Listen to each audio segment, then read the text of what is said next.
Hi friends, இந்த வீடியோவில் எதை பற்றி பார்க்க போகிறோம்னா, நான் வந்து ஒரு இன்ஸ்டன்ட் ஹீட் மசாஜர் வாங்கியிருக்கேன்.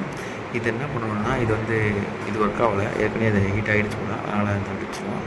இப்போ வந்து இது இருக்கிற ஸ்மைலி போட்டு இந்த சில்வர் கலர் ஒரு கிளிப் மாதிரி இருக்கும், அதை வந்து நீங்கள் ஒரு ப்ரெஸ் பண்ணுற மாதிரி இருக்கும்.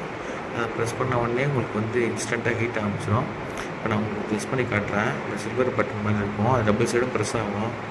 இந்த லேடிஸ் போடுற ஹேருக்கு போடுற கிளிப் மாதிரி தான் இருக்கும். அது பாருங்கள், இப்போ இப்படி தான் ஆகும். இந்த ஃபுல்லாக ஆகிடுச்சுன்னா அது ரொம்ப ஹீட் ஆகும், கொஞ்சம் இதுவாக ஹீட் ஆகிடும். ஆனால் இது வந்து ரொம்ப நேரம்லாம் இருக்காது, ஒரு 5 to 10 minutes தான் ஹீட் இருக்கும். அதனால் நீங்கள் வந்து உங்களுக்கு இன்ஸ்டண்ட்டாக எங்கேயாச்சும் அங்கே வலிக்குது, இன்ஸ்டண்ட்டாக வச்சா போதும், உடனே சரியாயிடும் அப்படின்னு நினச்சா கூட இதை வாங்கிக்கோங்க. இதில் வந்து 6 பீஸ் வரும்.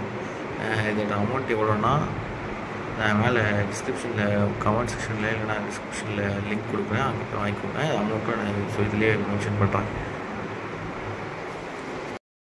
அது மட்டும் இல்லாமல் இது ஒரு ரீயூஸ்பிள் ப்ராடக்ட்டு. இதை நீங்கள் திருப்பியும் அதோடய ஃபார்முக்கு வர வைக்கணும் என்ன பண்ணணும்னா, லிக்விட் ஃபார்முக்கு வர வைக்கணும் என்ன பண்ணணும்னா, நீங்கள் வந்து ஹீட்டான அடுப்பில் சுடு தண்ணி காய வச்சு அதில் வச்சுருங்க. இல்லைனா நீங்கள் இந்த மாதிரி எதுனா ஒரு வாட்டர் ஹீட்டர் மாதிரி வச்சுருந்தீங்கன்னா அதில் கூட போட்டுக்கோங்க. அதில் போட்டு கொஞ்ச நேரம் அந்த லிக்விட் ஆகிற வரைக்கும் அதை போட்டு நீங்கள் சூடு பண்ணுங்கள். சூடு பண்ண உடனே அது எப்போ லிக்விட் ஆகுதோ அப்போ வந்து நீங்கள் வெளியே எடுத்து வச்சுக்கோங்க. அது ஒரு 2 to 3 minutes எப்போ தண்ணி ஓவராக ஹீட் ஆகி கொதிக்குதோ அப்போயே வந்து ரெடி ஆகிடும். அப்போ நீங்கள் எடுத்துருங்க. இது மாதிரி ஜக்கில் போடாதீங்க. நான் ட்ரை பண்ணி பார்த்து பல்ப் வாங்கினேன்.